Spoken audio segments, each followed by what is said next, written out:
Hey everyone, you've probably seen some of the tags going on around YouTube, and I decided to make one for chronic illness. So, if you have any chronic illness, mental, physical, whatever, you are hereby tagged. Please join me and share your answers.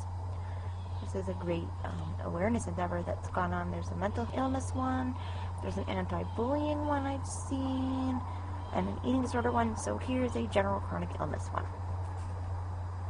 I'll put the questions down below, and I'll give mine here. Question 1. What illness or illnesses do you have? I have quite a few. Let's see, is this a nice area to be? I think so. Okay. I have a lot of arrhythmias. I'm pacemaker dependent. I have heart failure. Malabsorption, which is from nerve damage to my gastrointestinal tract. Also chronic nausea. I have hypothyroid. I have osteoporosis, amenorrhea, and infertility. I'm trying to think of the other medical thing. Anorexia. I have depression. Seasonal affective disorder. I have a lot of dental problems. You can probably tell my teeth are awful. But that's from being on meds that reduce the moisture in my mouth, and also osteoporosis affects my teeth too. What else? I have chronic pain. I have a inflammatory arthritis. It's not rheumatoid, but it's from the viral syndrome that I have. All of my health problems are from in March of 2004. I caught a very bad infectious mononucleosis causing virus called Epstein-Barr, and I got the big infection, and that virus stayed active and did a lot of damage. I also have a lower back and a left shoulder injury. I'm disabled by my chronic illness. Oh yeah, and my cannula, I'm on oxygen 24/7 because of the heart failure. My heart doesn't get enough blood flow around to my organs, so I need that. I was born with strabismus. I've had 5 correctional eye surgeries. When was your illness diagnosed? Different things at different times. March of 94, I was diagnosed with mono.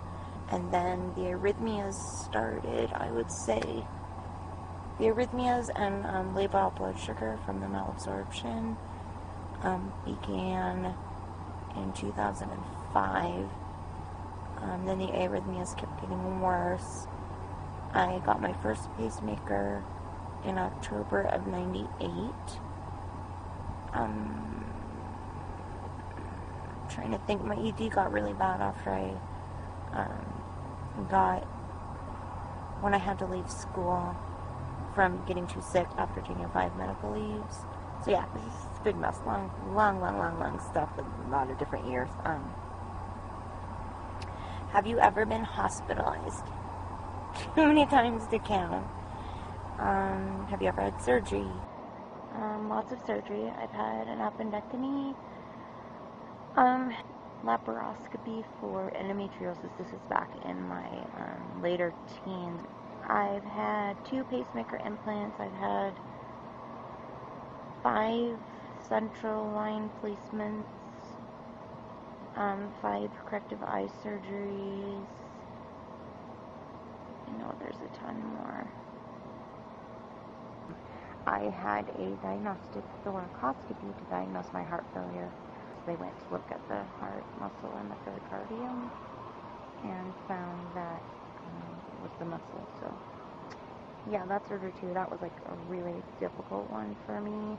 Oh, and I had like a ton of PICC lines too before I actually graduated to having a Hickman line. It's a type of IV that goes in your arm. Actually, it's peripherally inserted and then threaded up to a large vein, so you can receive medications that way, and it's a semi-permanent line. Hickman is a more permanent line, so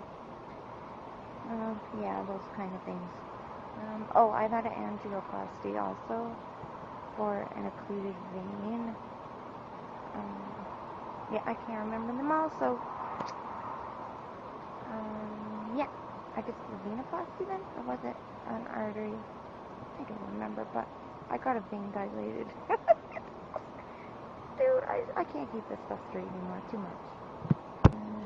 Do you take any prescription medications? If so, what are they, and what are they for? I take IV Phenergan and Zofran, which are both for nausea. I take Rhythmol, Atenolol, Lasix, Aldactone, Potassium, all for my heart. They're antiarrhythmics and diuretics to help with the fluid retention that comes with heart failure. What else? I am on the fentanyl patch for chronic pain, but I'm currently tapering because I want to get pregnant. So my goal is to regain fertility. So yeah, what else? Oh, I'm on a baby aspirin also just for extra heart protection and prenatal vitamins because we're working on regaining my fertility so I can get pregnant. Zantac for GERD, acid reflux. Celexa for depression. Levothyroxine because I have hypothyroid. Gratuitous my shot just because. Number 6. What do you wish people knew about living with a chronic illness? Want a willow shot too? Gratuitous willow shot. Yeah. And Pongo. All the pets are chilling out, helping me. What do you wish people knew about living with a chronic illness? Remember that even if it's not visible, that people do suffer. Sometimes it's difficult for people to remember that people are sick, and sometimes it's difficult when there are expectations, or just, when people aren't thinking like, hey, do you want to go up to the mountains for a hike? Well, I can't really do that, that kind of stuff. But the most difficult thing for me is like, in serious illness in particular, when people get uncomfortable and will avoid you because they're not sure what to say or do. I've lost a lot of friendships due to my illness and am estranged from some of my family because of it as well. It's really hard to deal with. And also, don't be afraid to ask questions. As long as it's in a concerned way, I think it's important that there be a dialogue. And the way you can, if you're with somebody who's got a serious illness and aren't sure what to say, you can actually say to them, how may I best support you? Or how can I best support you? That's like a non-threatening way you can let them know you're there for them, and that they can let you know if they're able to articulate what they need. Try not to pity them also. That can be really hard. People tend to be self-conscious when they're sick like that. What's next? Turn the page. My little notebook.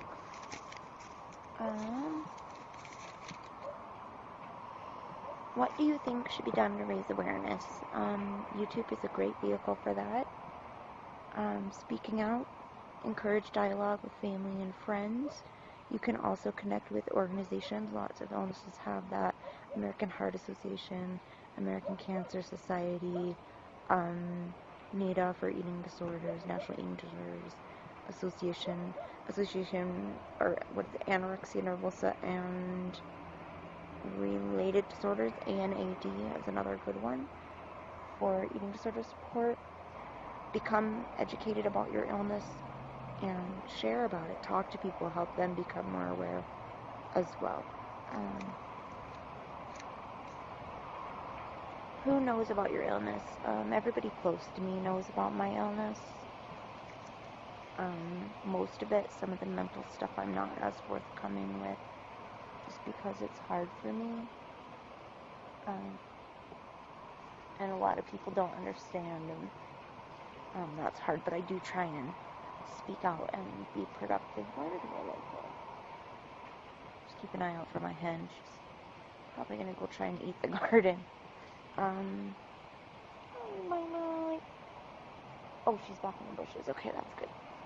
How does your illness or illnesses most significantly affect your life?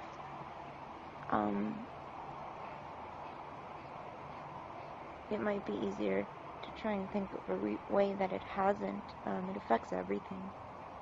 My social sphere is dramatically reduced. I'm pretty much homebound at this point. So I am so grateful for the internet. If I didn't have it, I wouldn't be able to reach out. And that's really important to me, being able to facilitate a social interaction, network, educate, advocate, connect with other people who are suffering. It helps.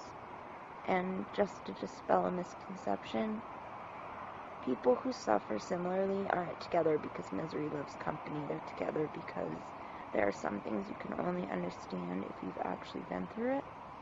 So also, no judging, keep that in mind. But yeah, I lost my career. I had to leave my studies. The impact is immeasurable. It's very difficult.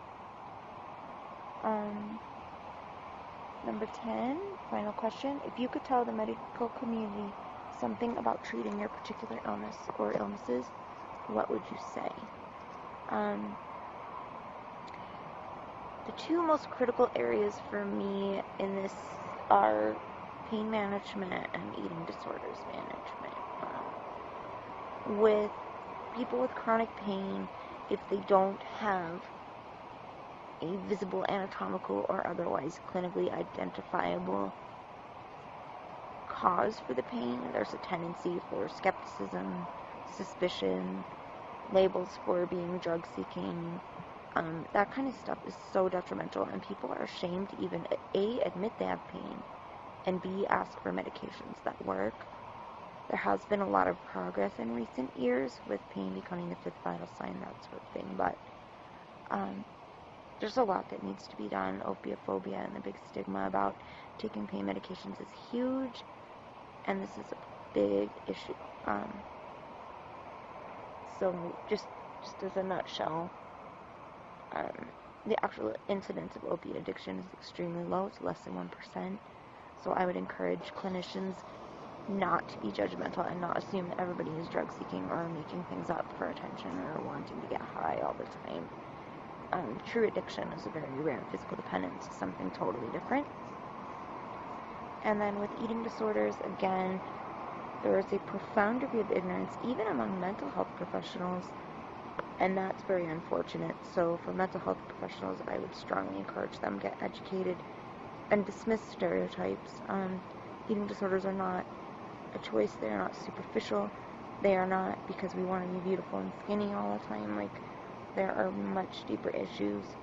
Also, not everybody has been assaulted or molested or has a bad family life.